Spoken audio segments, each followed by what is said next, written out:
Number 77 back in Dallas. After that video, I was like, there's no way I'm playing this game. There is one thing that we know about Luka. He loves to rise to these emotional moments. Dončić goes all the way, lays it up and in. Oh, Dončić locked in from the opening tip. He's giving it to him from every spot on the floor. 45 for Dončić. Talk about your storybook returns. To be back with the fans that I spent 6.5 years with was just unbelievable for me. The swap for Luka Dončić and Anthony Davis is one of the most shocking trades in NBA history to date. And after that, it took some time for Luka to find his groove here in Los Angeles and be ready to talk about what happened. But now he's broken his silence. From the moment his manager called to tell him that he was now a Laker to how he feels about everything today, here is my exclusive interview with Luka Dončić. Luka, what's your good side? Or both, to say both sides are my good side. I thought I would show you the souvenir from that night. Oh yeah, it's still there. You hang up the phone the night you're traded, and you threw it? Yes. Do you have that phone? Yeah. You still use that phone? Yeah, it still works. What a blockbuster to drop on a Saturday night.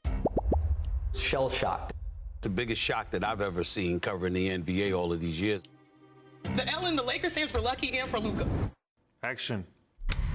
LA Laker Luka Dončić. Does that still sound a little bit weird to you? A little bit, not much. I'm getting used to it.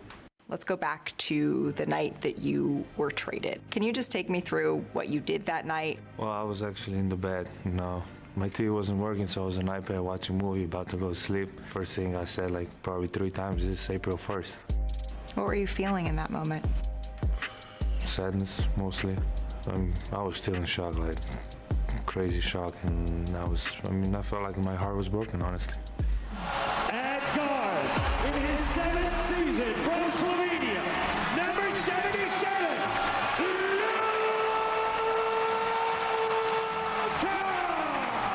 He's a man full of emotions tonight. I've never seen a player have that type of emotion and then be able to turn around and have the game like you did. 45 for Dončić.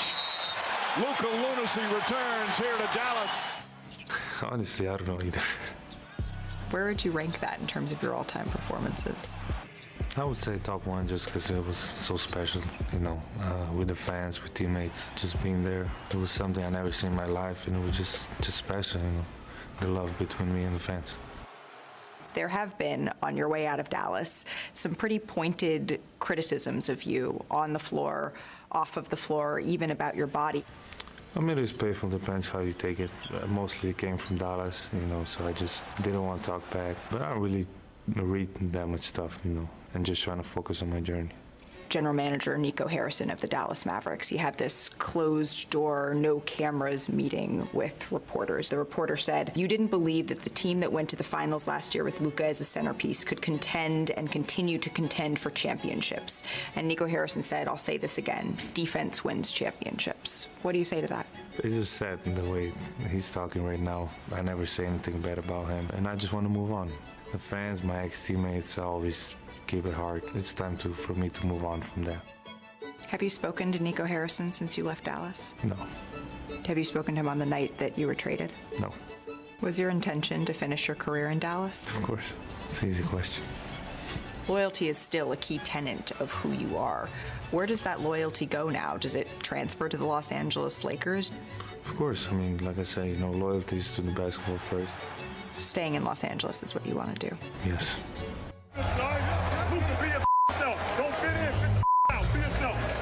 LeBron has long called you one of his favorite players in the NBA. How has he reinforced that? It's been great since the first day, It's LeBron. It's not going to be easy. He's been letting me be me this whole time, and it's been amazing just to watch him and to play next to him.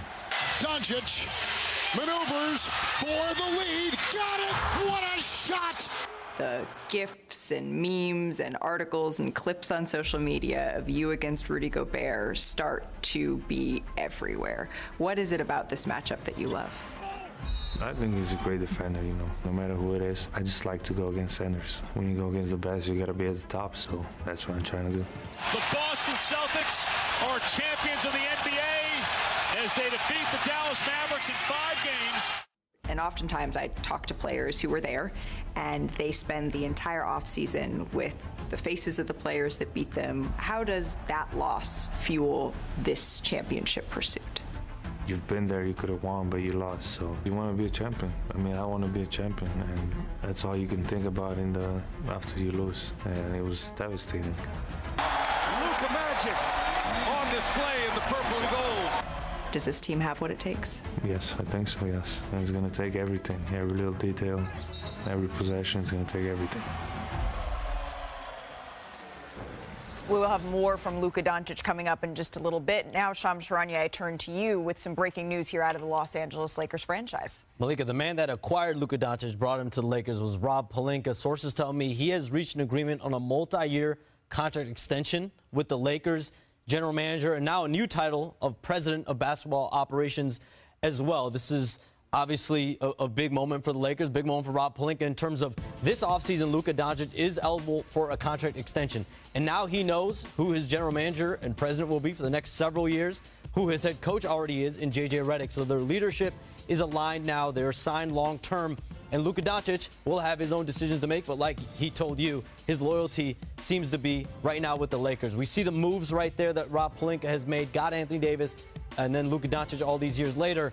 They have flexibility now moving forward going into this offseason. They have draft picks. They have abilities to create space as well. So this Lakers team, it's not complete, like Brian Windhorst has said this week, but they've made moves already, and they're going to continue to make moves potentially to get themselves even closer to a champion. Rob Pelinka, now one of just a handful of front office executives that has the title of both general manager and the duties of president of basketball operations as well. And you have to imagine that bringing Luka Dončić to Los Angeles was a pretty big part I would of the imagine that was true. Making in all of this, Brian. I would imagine that was true. I think this is about as guaranteed to get a contract extension as about anything you could possibly have done for him in that job. And I would expect him to win Executive of the Year. If he does not win Executive of the Year, which is really one of the pettiest awards in the whole landscape, which is a different topic for a different day, if he doesn't win Executive of the Year, there should be an investigation. As one NBA general manager told me after that trade, the Lakers annihilated this trade deadline.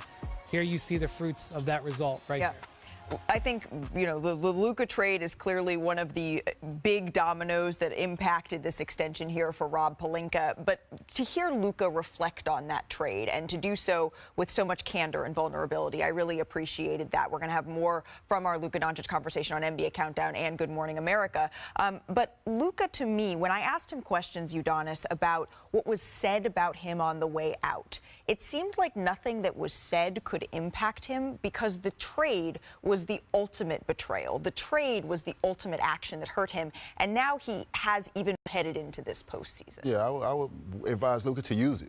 Use it. Whatever edge you can get. This league is savage. The great players around here, use it. I mean, take that and everything they said about you and prove them wrong. You know, if they said you're not in shape, make sure you're in the best shape possible. If they said you don't play defense, make sure that you get in the lab this summer and work on your defense, moving your feet, your mobility, all those different things. Use all those things that people said about you and prove them wrong. That's what majority of my career was built on. He's not tall enough. He's not fast enough. I used every single thing that I needed to get the edge that I had. The most important thing from that, obviously the phone is fascinating. By the way, what's that phone worth? 7 figures. I want to know, when did he throw the phone? Because I know he was calling over and over, is this trade true? Yeah. Is this real? Did this really happen? He was calling on the iPad after having thrown the But after which call did he throw the phone? We need to figure that out next, I think. Okay, well, you're the man to figure that out. But his pledging that I mean, we know this the way things are going, but his pledging that he wants to be a Laker, the reason that's relevant is because he can sign a contract extension starting in August. And that was really a thing for the Lakers. They had to make sure this